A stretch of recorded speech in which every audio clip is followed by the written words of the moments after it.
वसतिगृहातील विद्यार्थ्यांच्या विषबाधेवर पॅन्थर सेनेचा संताप, दोषींना वाचवण्याचा प्रयत्न करणाऱ्यांनाही सोडणार नाही.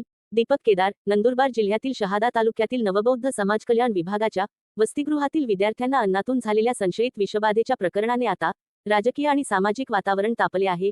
पॅन्थर सेनेचे राष्ट्रीय अध्यक्ष दीपक केदारे यांनी रुग्णालयात जाऊन उपचार घेत असलेल्या विद्यार्थ्यांची भेट घेत त्यांच्या प्रकृतीची विचारपूस केली. यावेळी त्यांनी प्रशासनावर आणि संबंधित यंत्रणांवर तीव्र नाराजी व्यक्त केली. या प्रकरणातील ठेकेदारासह जबाबदार अधिकाऱ्यांवर तातडीने कायदेशीर कारवाई करण्यात यावी, अशी मागणी त्यांनी केली. तसेच या प्रकरणात कोणताही नेता, मंत्री किंवा प्रभावशाली व्यक्ती दोषींना पाठीशी घालण्याचा प्रयत्न करत असेल तर त्यालाही जनतेसमोर जाब द्यावा लागेल. अशा कोणालाही माफ केले जाणार नाही, असा इशारा त्यांनी दिला. येत्या 2 दिवसांत या प्रकरणाच्या निषेधार्थ नंदुरबार जिल्हाधिकारी कार्यालयावर भव्य मोर्चा काढण्यात येणार असल्याची घोषणाही त्यांनी केली. दरम्यान रुग्णालयातील व्यवस्थेवरही गंभीर प्रश्न उपस्थित करण्यात आले आहेत. विद्यार्थ्यांवर उपचार सुरू असताना तब्बल 5 तास वीजपुरवठा खंडित असल्याचा आरोप करण्यात आला. जनरेटरसाठी डिझेल उपलब्ध नसल्याने उपचार व्यवस्थेवर परिणाम होत असल्याचेही सांगण्यात आले. यावेळी उपस्थितांनी, जर हे विद्यार्थी आमदार किंवा खासदारांची मुले असती तर त्यांच्यावर अत्याधुनिक रुग्णालयात उपचार झाले असते, मात्र गरीब विद्यार्थ्यांच्या बाबतीत प्रशासन इतके उदासीन का, असा संतप्त सवाल उपस्थित केला. तसेच घटना घडल्यानंतर केवळ फोटोसेशन करण्यासाठी पुढारी रुग्णालयात येतात, मात्र प्रत्यक्ष समस्यांचे निराकरण करण्यासाठी कोणी पुढे येत नाही, अशी टीकाही करण्यात आली.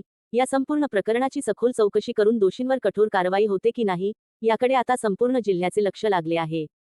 आदिवासी विद्यार्थी राहतायत म्हणून या वसतिगृहाची अवस्था जनावरांच्या कोट्यासारखी केलेली आहे.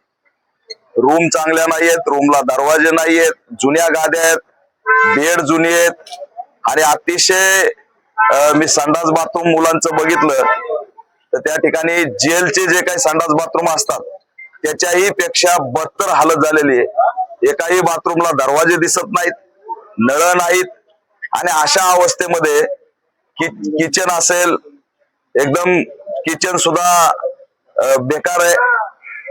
इथली अवस्था अशी एवढी भयानक आहे की माझ्यासारख्याला सुद्धा अस्वस्थ झालंय. तर विद्यार्थी कसे शिक्षण घेत असतील हा प्रश्न या ठिकाणी दिसतोय.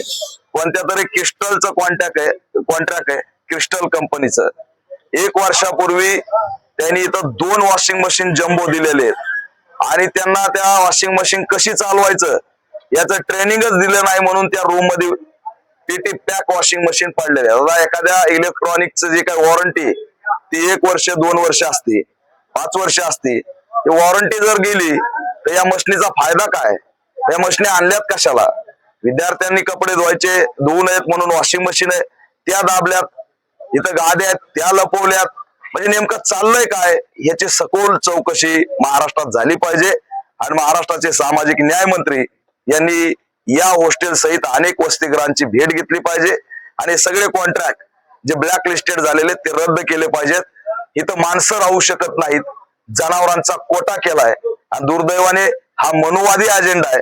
केवळ या हॉस्टेलचं नाव डॉक्टर बाबासाहेब आंबेडकर आहे आणि दलित आदिवासींचे लेकरं शिकतायत म्हणून जनावरांच्या कोट्यासारखी अवस्था आहे. ही भयावह स्थिती बघून आपण जिल्हाधिकारी किंवा वरिष्ठ स्तरावर काय निवेदन देणार आहे का? पुढचे पाऊल काय असणार आहे? उद्याच्या तारखेला आम्ही नंदुरबारला जिल्हाधिकारी कार्यालयावर मोर्चा जाहीर करणार आणि राज्यव्यापी आंदोलनाचा सुद्धा एल्गार पुकारणार. त्याच्यामुळे याच्यात कुणालाही सुट्टी नाही. हा दहशतवादी हल्ला होता. आताही विद्यार्थी जिथं ऍडमिट आहेत तिथं एकही पोलीस संरक्षण नाहीये.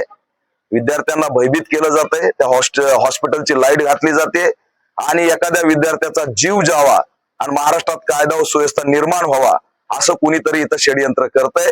आमदाराला जर त्यांचं अस्तित्व इथं टिकवायचं असेल तर हे कोण करतंय त्यांनी त्या पाडवींनी खासदार आमदारांनी शोध घ्यावा. अन्यथा उद्या जर आमच्या लेकराच्या केसाला काही झालं तर यांना आरोपी आम्ही केल्याशिवाय राहणार नाही. बंद पाडायचंय काही त्याला आमदाराला खासदाराला हे बंद पाडायचंय का? आमदार खासदाराला तुम्हाला दबाव आहे का काही? मग दबाव आणला जातोय कुटुंबावर की तुम्ही घरी जा. ते दबाव आणणारे सुद्धा ट्रेस झाले पाहिजेत, त्यांना सुद्धा ताब्यात घेतलं पाहिजे. कोण इथल्या लोकप्रतिनिधीचे लोक त्यांच्या जवळ येतात, त्यांना धमकवतायत, त्यांची सुद्धा चौकशी झाली पाहिजे. आणि मी मागणी करतोय जिल्हाधिकाऱ्यांकडे थोडी जरी संवेदना राहिली असेल, त्या सुद्धा एक महिला आहेत वाटतं ना, त्या सुद्धा महिला आहेत, त्यांना मी विचारतोय तुम्हाला जर थोडी संवेदना वाटत असेल तर आमच्या दलितांच्या लेखी तुम्हाला विनंती करतायत की तात्काळ नंदुरबार जिल्ह्याच्या चांगल्या हॉस्पिटलमध्ये या आमच्या सगळ्या विद्यार्थ्यांना ऍडमिट करा, त्यांचे रक्त तपासा, त्यांचे रिपोर्ट आलेले नाहीत, त्यांना सुरक्षित करा.